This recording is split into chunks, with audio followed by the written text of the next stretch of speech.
Welcome, everyone.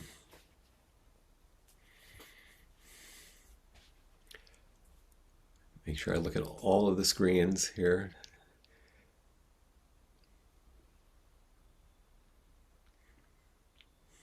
Oh, good. People still arriving. That's great. So let's sit together just for a few moments and create that welcoming space as others join us, and also to welcome everything inside of you and the world around you.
I know that many of you have witnessed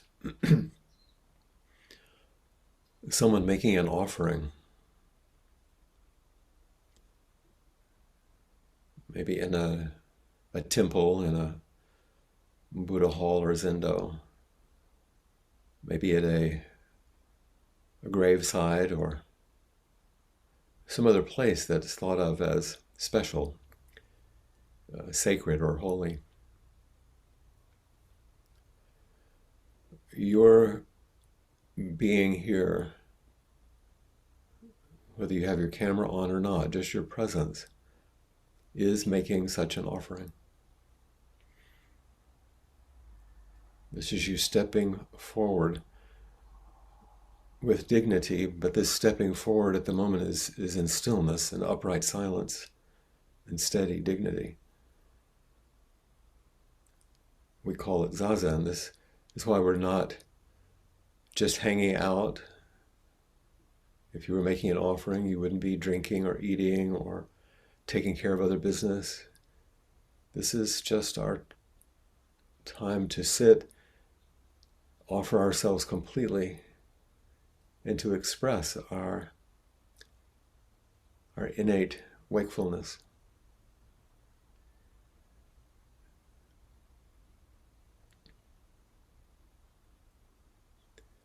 And every person on the screen who's doing the same thing is offering themselves in that same way to you.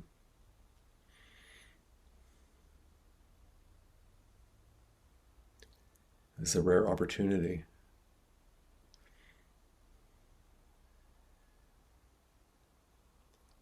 You needn't do anything.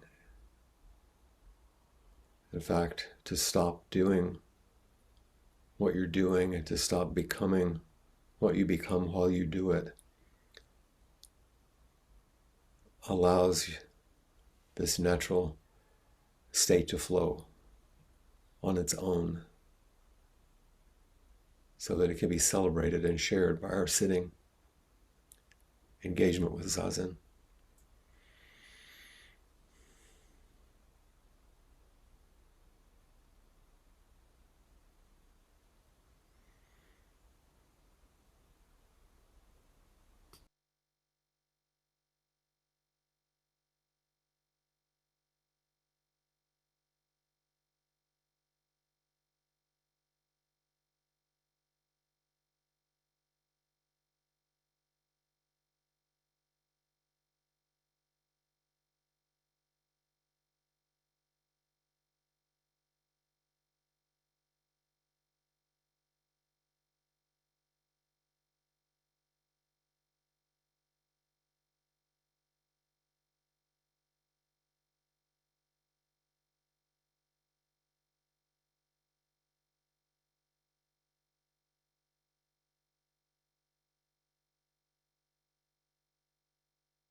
I'm deeply grateful for your bringing yourself fully to these moments, just our brief sitting in the beginning.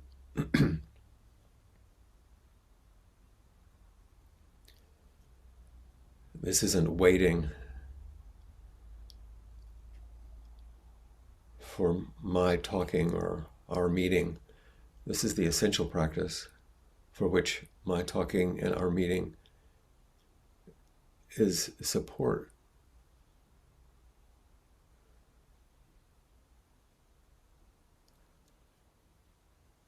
I try to bring you the best that I have,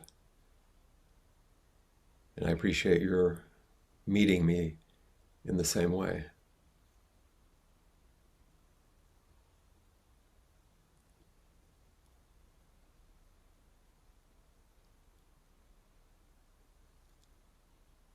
And part of our celebration and acknowledgement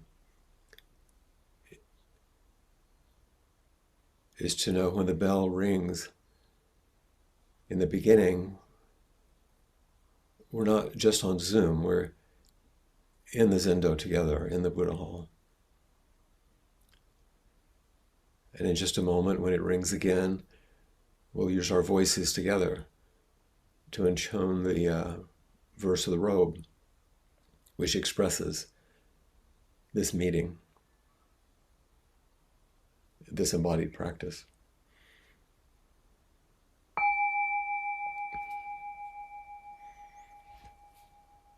Vast is the robe of liberation, a formless field of benefaction. Wearing the universal teaching, I realize the one true nature, thus harmonizing all being. Vast is the robe of liberation, a formless field of benefaction. Wearing the universal teaching, I realize the one true nature, thus harmonizing all being. Vast is the robe of liberation, a formless field of benefaction. Wearing the universal teaching, I realize the one true nature, thus harmonizing all being.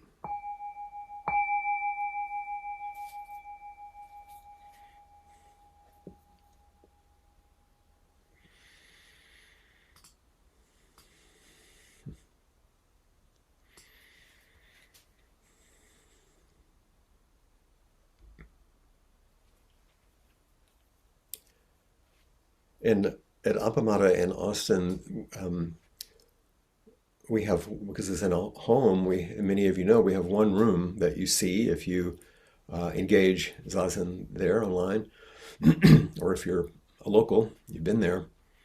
So there's not a Zendo where you sit and a Buddha hall where you do service. It's all in one room. But it also serves as a classroom and other things. So when the candle is lit and incense is offered, it becomes the Zendo in Buddha Hall. When the incense is burned away and the candle is off, it could be a room like any other. It could be an ordinary room because we have to make it. So I'm just reminding us that when the bell rings when we begin, this doesn't become an ordinary Zoom session. It becomes the Zendo. And because we've been doing this for 2.5 years, and goodness knows, all of you have been in meetings and so many different things on Zoom, the bells and a little bit of formality and the chanting holds it in a different way, a special way. And because all of us are accustomed to doing the usual contemporary thing called watching TV, when we're in front of a screen, we do all kinds of things. We hang out, we have a snack, we do things. That's not what we're doing now. And so we offer ourselves in a special way to being together. So there's just a little reminders for today that's important, I think. Last week in Inquiry, I spoke about the great matter of life and death, and talked about the Buddha's story, about the dance of the inevitable, illness, old age, and death, and the potential to wake up in the midst of what it means to have a life. And on Sunday, some of you probably have heard that talk or were there. I spoke about many, many things, but it included what it means to discover and enact truth in any situation. Now that can be a big philosophical thing, and I don't want to get into that, but I say on the one hand, we can get so caught up in the tangles of our complicated relationships it's really easy to mistake our personal beliefs about what we think is true for the truth, when it's usually just our opinion or our reaction. We can also get so philosophical and spacious listening to some of these teachings that we can land on the side of this sort of calm equanimity, favoring kind of a mistaken, like Zen attitude. Oh, it's all empty. And we miss the ways in which suffering is personal and embodied and real. And so I would like to offer two very different perspectives from teachers who practiced as best they could to not get caught in their personal perceptions and to maintain at the same time a larger and inclusive perspective. And like each of us, these two teachers, and I'm going to speak about Blanche and Joko, each of these two teachers were wonderful and flawed human beings, just like us. The difference isn't that they were special people. The difference was their commitment to practice over decades and the commitment to their students. That's what made them different. And I also want to remind you of something, because I think that it gets reflected in the little vignettes I'm going to talk about to continue this reflection on illness, old age, and death. Some of you know that when we offer the precepts, they're the prohibitory ones you all know. Don't lie, don't steal, don't intoxicate, don't misuse sexuality, things like this. But the three pure precepts that come before, there are various translations. There are three. I vow to embrace and sustain right conduct. I vow to embrace and sustain all good. I vow to embrace and sustain all beings. So the first one, I vow to embrace and sustain right conduct, means I vow to refrain from harm, from causing harm, from evil, or whatever you want to call it. The second one, I vow to embrace and sustain all good, like do what's good, what's nourishing, what's wholesome. So don't do bad stuff, do good stuff. Those two, roughly speaking. The third one, I vow to embrace and sustain all beings. I love one of the translations. I vow to live and be lived for the benefit of all beings. That's in accord with the Bodhisattva way. So refrain from doing things that are harmful. Sustain and embrace things which are good in the world. And live and be lived for the benefit of all beings. So I say that because I want you to think about how these vignettes for these two teachers echo those levels of the pure precepts, okay? I'll start with Blanche. And I'm going to read just a bit that she actually wrote to begin to make a couple of points there. Here's from her own reflections. She said, I got a call that a dear friend of mine who had received the precepts from me years ago when I was living at Green Gulch, that's the Green Gulch farm outside of San Francisco. When I lived at Green Gulch, and this friend of mine was dying, I arranged with her husband to go and see her and give her the precepts again. That's an ordinary thing to do for a Buddhist student. One of the things that have been very helpful to me around this matter of birth and death, around the matter of my death, she wrote, is meeting death with great curiosity. What is it? We don't know. We can't know ahead of time. Can we be there for it and find out what this great mystery of birth and death is? When I visited my friend Jenny, I said to her, well, Jenny, it looks like you're going to find out about the great mystery before Pete and I do. That was her husband.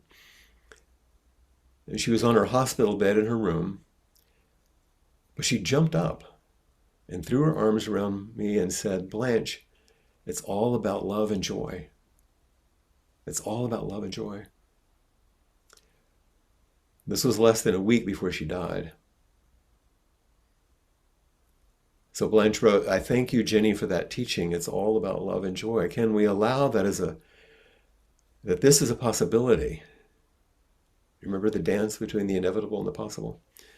That is a possibility in our heart as we study this great mystery. I know that I find myself, the older I get, imagining whether I could say such a thing on my own deathbed. But it certainly is what I've been talking about as I'm approaching my deathbed. She was in her late 80s when she wrote this. That love and joy are really right here and available for us if we'll open to them. And I think familiarizing ourselves with the Buddhist teachings, and especially with the teachings on love and kindness, will help. She ended her reflections by saying, toward the end of her life, not Blanche's, but her friend Jenny, she said, I received an email from Jenny's husband when she died. When they said goodnight, that last night, she said to him, I'm going to meet the mystery. And those were her last words to him. I'm going to meet the mystery. So Blanche says, I'll offer you this line. I want to be full of curiosity, which she'd taken from a Mary Oliver poem, because it's been a great sustainer to me over the years. And I would say that toward the end of her life, she did teach mainly about loving kindness and gratitude. Her way of speaking about love and joy. Her final Dharma talks were reflections on the Metta Sutta, the Sutra of Loving Kindness. I vow to refrain from all harm. I vow to sustain all that's good. I vow to live and be lived for the benefit of all beings. Joko, Peg and I went to Joko's memorial service in Prescott, Arizona, after she died. And as I came back, I was reflecting on her life of teaching. I didn't have many years with her. Peg had many. But I did get to see the warm moments that her family and students and friends were speaking about during that service. And one person mentioned that she had been called a fierce mirror. A fierce mirror. And you know, when I think about something as fierce, I usually conjure up images of being like harsh and sharp and aggressive. But this was not exactly the fierceness that at least I experienced with Joko. She represented a fierceness that was more like these screens that we look at, like high definition TVs or monitors, which show in uncanny detail all the features of a face or a flower or the sky. I know sometimes when we look at ourselves, it's like, oh boy, it's so fiercely revealing. It's this kind of mirror in which nothing, or not spared anything. There's no setting like there is on Zoom, which called touch up my appearance. Everything's revealed in exquisite clarity, precisely as it is. And this was her fierceness. She didn't reflect back a distorted view, a filtered response, or a varnished image. She was clear and penetrating, in my experience anyway. She was also unrelenting and completely on the side of freedom, completely on your side. And if she was off, she listened. My experience was that she revealed to me who I was, even if I wasn't so thrilled about it, and what I was doing, so that I had the option to live from choice rather than the self-centered dream. Then it was up to me. And as I thought about these kind of comments that people were making, I began to think about both of these teachers having a capacity to reflect our true nature back to us. But something about this common way of we often speak about this, about wakefulness, was a little bit uncomfortable to me, because when we use these capital letters and speak about true nature, it begins to sound like a thing which we could possess or something we could lose, which would make it a conditioned phenomena. And it's nominalized and made into a state that could come and go. But we know, at least intellectually, that this flux of contingencies, interdependence, which the Buddha revealed as the nature of things, is more, maybe we should talk about, instead of true nature, maybe we should talk about the truth of the matter. The truth of the matter. You know, Joko substituted life as it is rather than using the word Buddha. Each moment is Buddha. Each moment is life as it is, the only teacher. So maybe we might consider dropping true nature and speaking of the truth of the matter. It's alive. And I was thinking about Dogen's piece that he wrote, which is probably the most famous thing he wrote, actualizing the fundamental point, the Genjo Koan. And even think of that translation, actualizing the fundamental point. It sounds a little bit like the truth of the matter. And we're not going to go into his long piece because it's a lot, but listen to this one segment in the context that I'm speaking about. Like when we're sitting together, and I'm encouraging you. This is Dogen. This is Kaz Tanahashi's translation. When you find your place where you are, practice occurs, actualizing the fundamental point. When you find your way at this moment, practice occurs, actualizing the fundamental point. For the place, the way, is neither large nor small, neither yours nor others.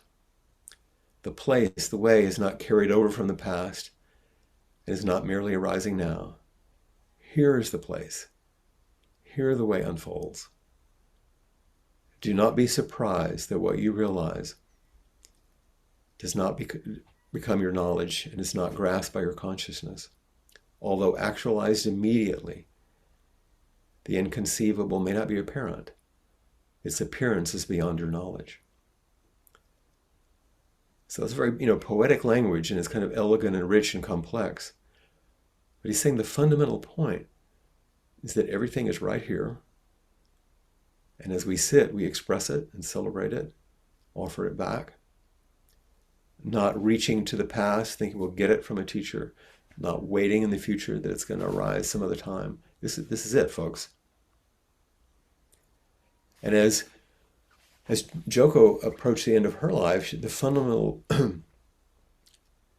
she was speaking about this and showing it. And as Blanche approached the end of her life, the fundamental point for her was gratitude and loving kindness. That was her portal.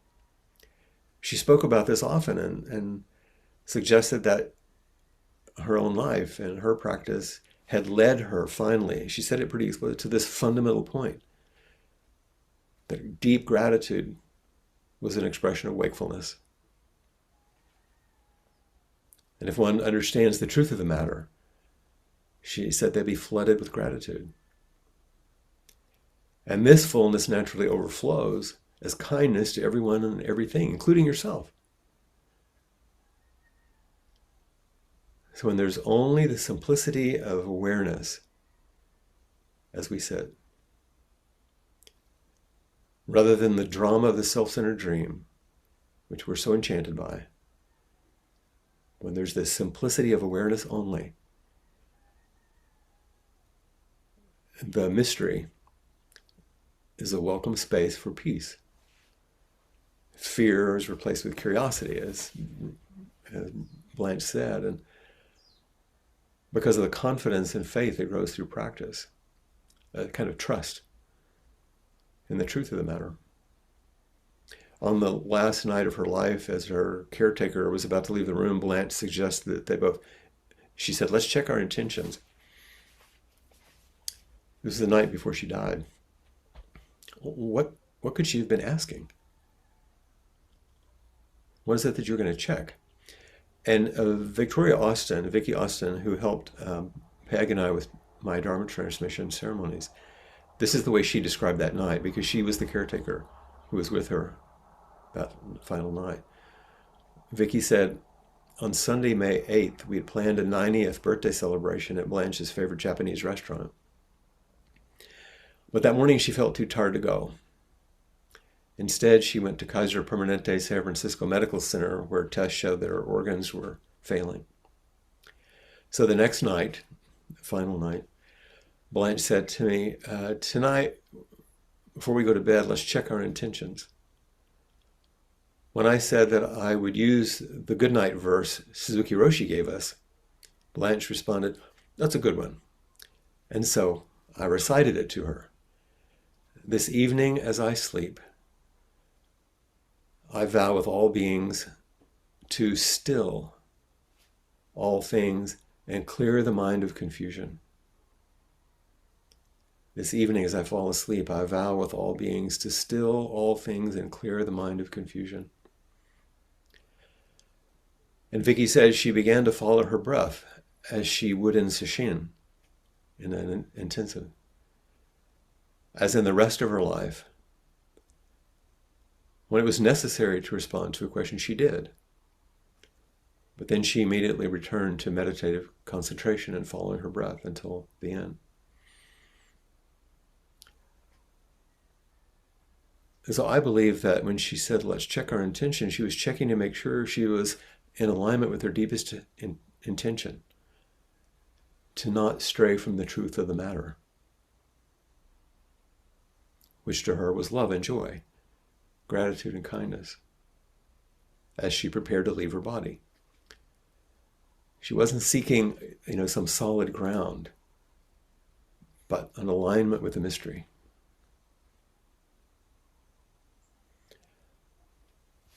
And also for Joko, the fundamental point was both ordinary and also very profound, which you see in most good teachers. For example, when asked about the everyday suffering caused by self-critical mind, she'd say, "You'll probably always have those thoughts. They just won't be so interesting." Ordinary and very profound, because this is the truth of the matter. You will always be who you are. And unfortunately, I hate to say it, but self-criticism seems to be part of being a reflective human being. However, through practice, these kind of thoughts soften and begin to recede from the center of your heart and mind. The truth of the matter is not some new thing you're going to learn, but it's a dropping away of what's habitual.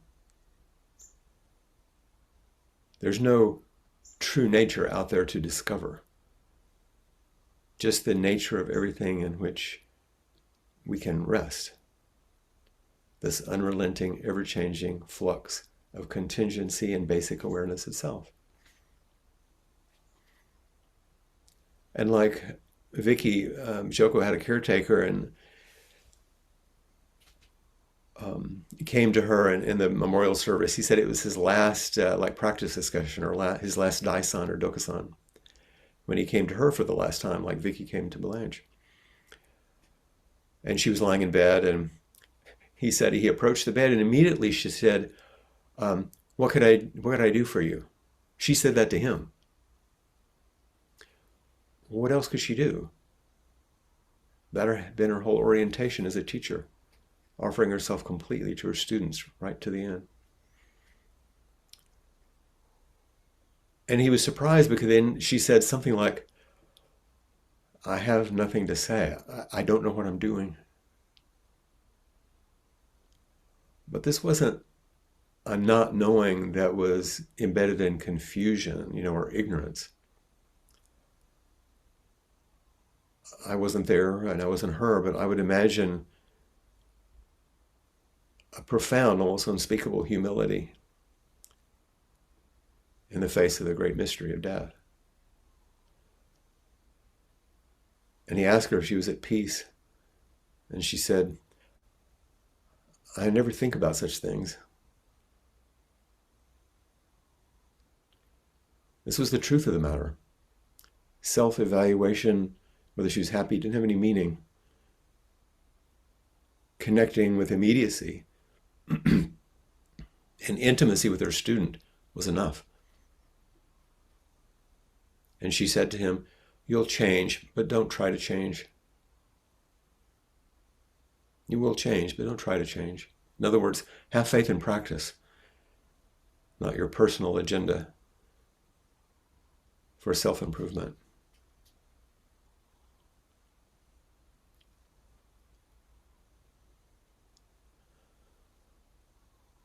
And I think I've told the story before. At the very end, she said, come back to see me, to him. And with some incredulity, the student said, well, will you still be here?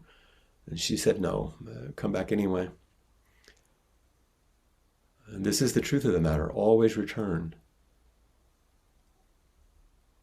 Undeterred by forms or ideas or hopes or despair, just return to the truth of the matter.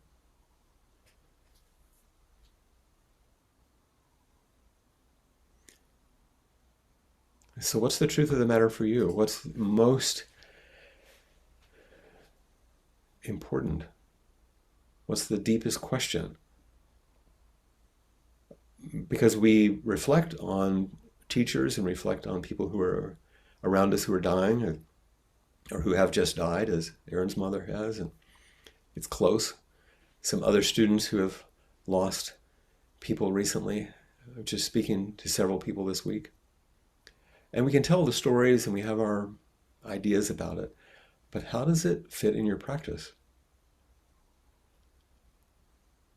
Please bring me your questions, your reflections, your concerns, your joys. But let's meet, because that's where the truth of the matter opens. Hi there. Hi. Sorry about the photo thing. Oh, that didn't register on me at all. I So, know, but I wanted to be respectful. Plus, it uh, gave me a chance to say nice things about you. that was really nice. That deeply moved me and touched me. And yeah, was surprised by it. I so as we were sitting and you were talking, I noticed that I had lots of judgments about things going on, and that I had to like how much my judgments were separating me from the essence of what was happening. Mhm. And when I finally got them to relax, I felt the tears well up. And um, as you were reading what Blanche's final things were, and that no, she wouldn't be there, and to come back anyway, and how that felt like I was broke open. And then I wondered what broke. Good question. What broke? Like my barriers to love, um, my barriers to connection. And why do we have that phrase of breaking open? Like that's a very common phrase, It you know, is. and what's like the real essence behind like a colloquialism. And so it came to you automatically, so it's in you. It's common in the culture, so it's somehow important. It's a signpost. Mm-hmm. And then because you practice, it called up a question. Yeah. What breaks? What breaks? So go further. You've got this level you've got. Go deeper. What breaks? And you said habits, I think you said, or something like that. Mm-hmm. That's that's the first level. That's psychological. That's true. And that's essential. That's not off. That's go further. Or maybe the question, Cassie, if those habits break, if you step through that Dharma gate, what territory do you enter? Where are you?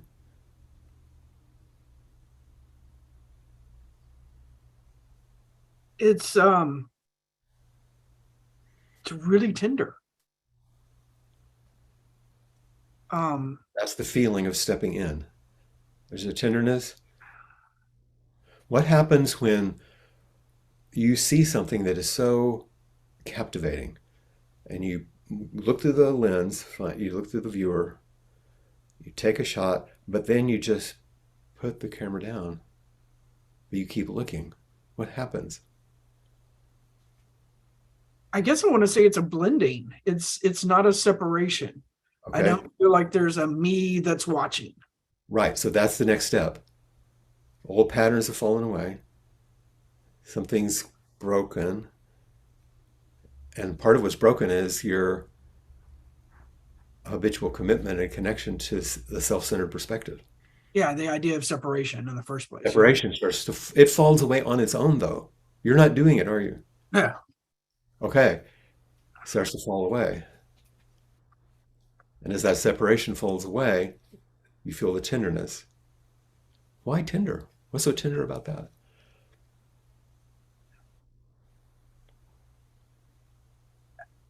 Okay. So, I mean, the thought that just, I don't feel like I know the answer, but I can tell you like what my mind is telling me. That's what I want to know. There isn't an answer. Okay. We're just going further. This is koan practice. Okay. So, what falls away is how separate I hold myself most of the time. And when you drop that, what happens? Where do you go? You're good about what you let go of. Okay. You really have a lot of insight about that. And you realize that it has to do with non-separation. What is there? What do you meet if it's not Okay. there? So only the truth. And what is that? Um, Now, here, with me, this, not conceptually. our connection. Yeah, that just got jiggly right there. Yeah. Isn't that interesting with the Yeah. internet? And what's the connection? What is the essence of this connection between you and me and all these other people who are rooting for you, on your side? What is that connection? I don't think I know, Flint. You'd know it if we called it something that's associated with an ordinary human activity like love. Oh, You know that one. yeah, I know that one. And it's even beyond human sentiment, of course. Yeah. It's it's life that's alive. Oh, without all the Sort of attachments. Yeah. un, unspeakable gratitude for just we have this moment. Yeah. That's true. We do. We have this moment. And when you put that camera down, it's like just it's enough. It's everything. Yeah. There's nothing And missing.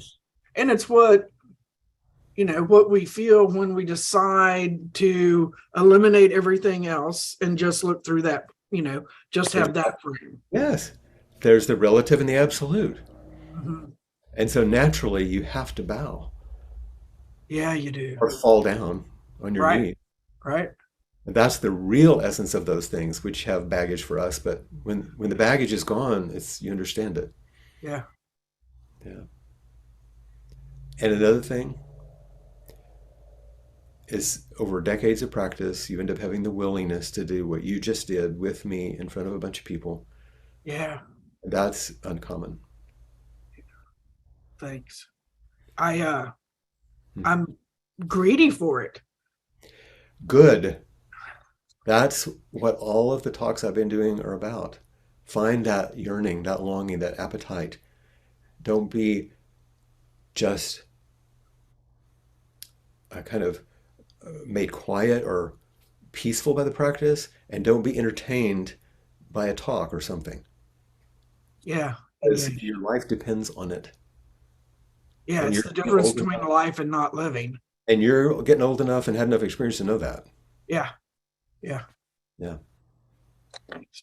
Thank you for your teaching. Thank you all. Mhm.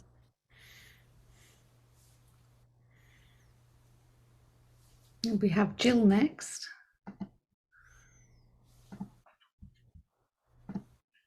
Hey, Jill. So it's a bit colder here in Scotland than Hawaii. I bet it is. Except I have a hunger to be there also. I really want to go. Hmm. So I don't feel very clear about what I want to say. I just had a sense of wanting to come and talk with you. It's the Uh, best feeling. yeah. So I think I'm in touch with and living with the death of a relationship. Yes. And You can feel the grief or the sadness or something. Yeah, absolutely. Yeah, I feel heartbroken. Mhm. You must have loved. I do. I still am. Yeah, if your heart is broken, your heart broken. And yeah, but there was something about the truth of the matter that I'm really with this question, because I think when I stopped trying to change the other and started just risking to speak more of my present reality, then I think our differences widened. But so I am living the truth of the matter, or Yes. with neither of us being wrong, or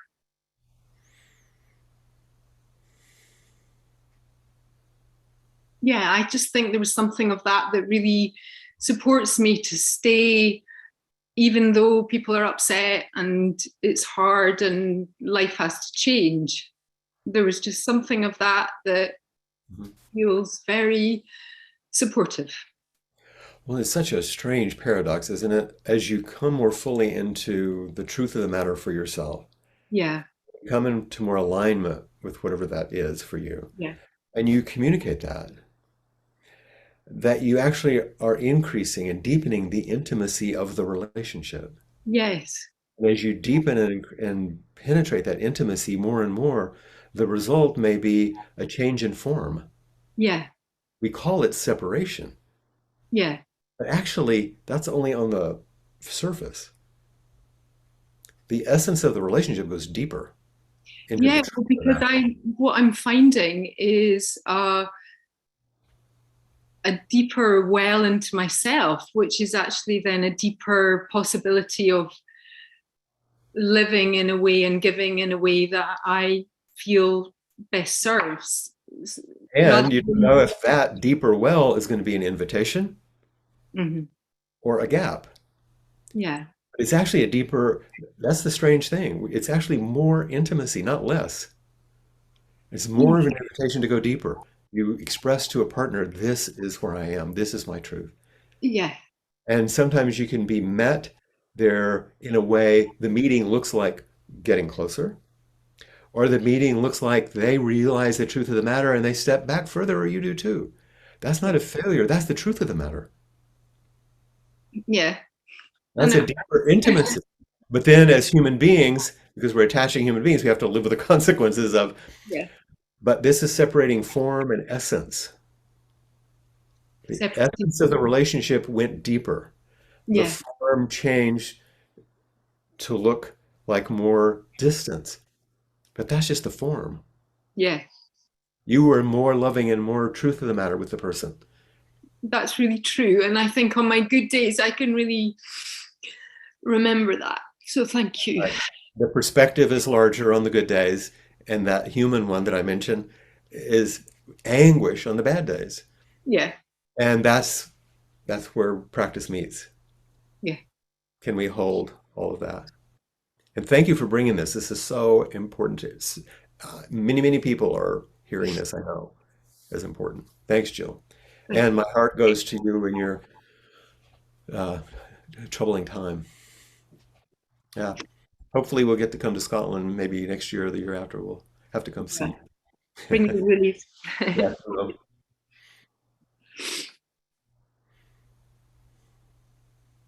And we have Nelda next.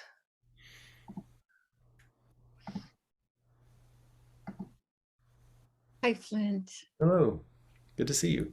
Good to see you. So I want to say this first little thing that I wanted to be say every time I come forward and choose not to.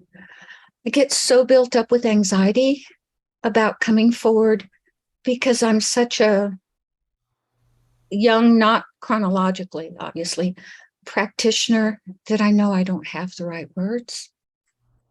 And Beginner's mind is the best, remember? And and I really mean that quite seriously. thank you for that grace.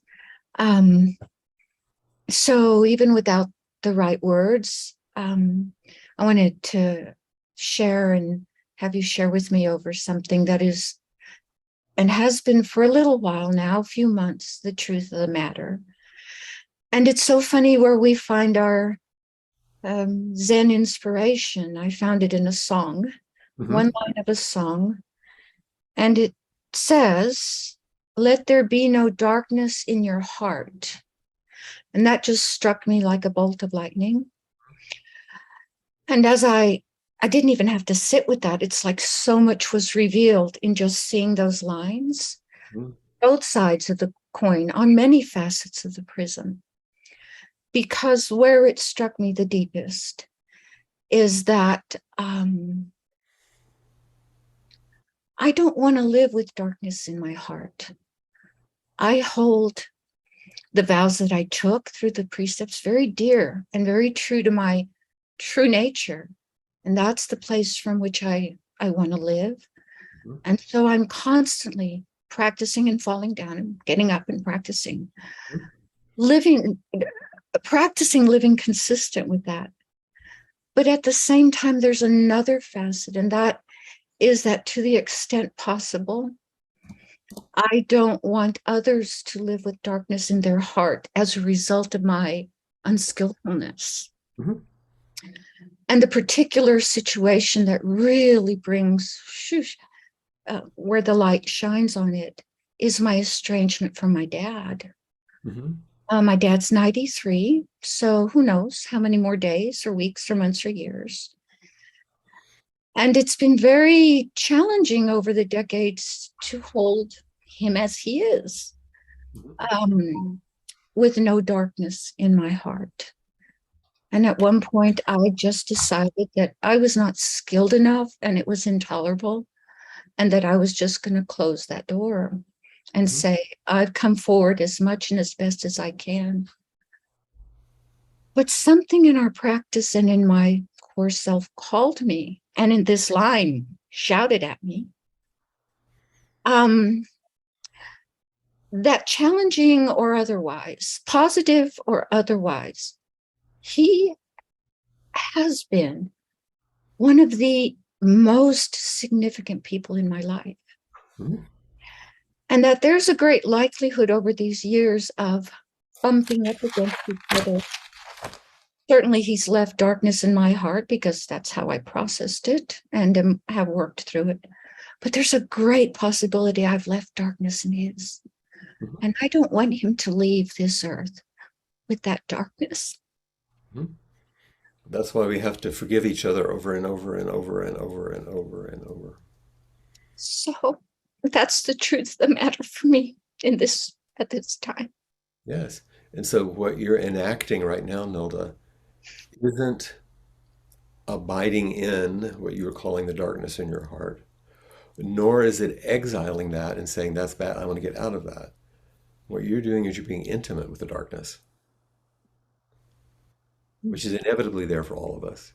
And that's the antidote to begin, it's the alchemy that begins to turn it, which is what you're feeling right now.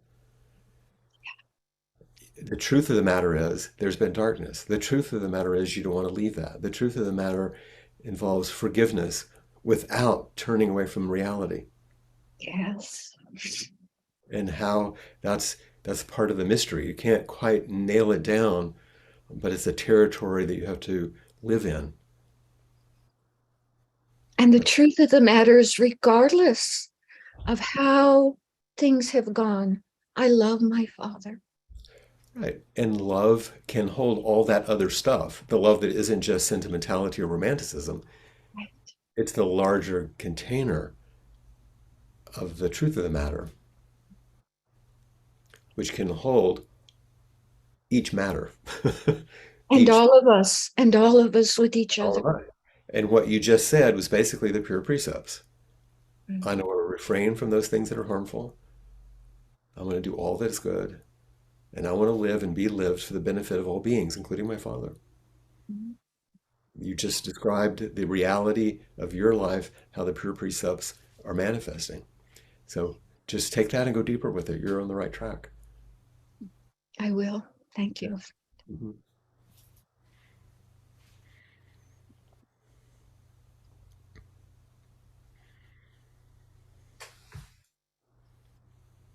I hope that all of you are hearing in each case that invitation to meet the truth of the matter as it appears in your life and what you think and feel, how it moves in relationships. And then look for ways to open it up a bit. We say in IFS, unblend or step back or to be mindful and witness. There are many things which begins to open up the space. So that not so you can turn away or get rid of something, so that you can meet it more fully and more intimately. So that you can see the truth of the matter and then take one more step, go deeper. As I've asked each person, go further. That's what practice allows us. And sometimes that going further looks like doing nothing. It means stepping through the door and being upright and quiet and attentive and willing and ready to meet the mystery in ways that you can't anticipate. But it's always waiting for you.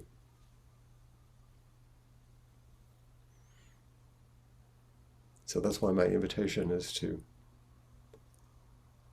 take that extra step.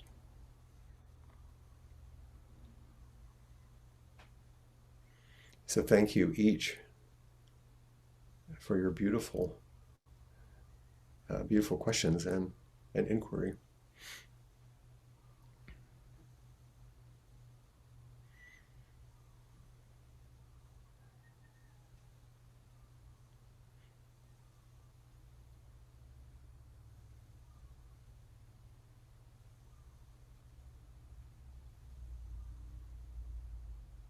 It's good to have some time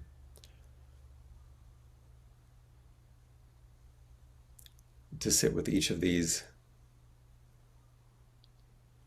questions and each of these people and each of these Dharma gates that we've stepped through, to let it integrate and see what's the truth of the matter in your life about these things. And let's recite the 4 practice principles now in the light of that. Okay? Here we go. Caught in the self-centered dream, only suffering. Holding to self-centered thoughts, exactly the dream. Each moment, life as it is, the only teacher, being just this moment, compassion's way. Caught in the self-centered dream, only suffering. Holding to self-centered thoughts, exactly the dream. Each moment, life as it is, the only teacher, being just this moment, compassion's way. Caught in the self-centered dream, only suffering. Holding to self-centered thoughts, exactly the dream. Each moment, life as it is, the only teacher, being just this moment, compassion's way. The way of compassion is being just this, being in this moment fully, in seeing the truth of the matter, actualizing the fundamental point. That's why Dogen's description is so beautiful. You all are actualizing the truth of the matter, actualizing the fundamental point when you go further. Each moment, life as it is, the only teacher. The only teacher is the moment. That's the place you can actualize. If you're not holding to self-centered thoughts, feelings, behaviors, if you're not holding to habits, because when you hold to those habits, it's only suffering. So that's working our way back the other way. Take this with you. I look forward to seeing you next week. And please stay and reflect on this with each other. What we call the virtual porch, if you'd like. And Maria will say some more about that.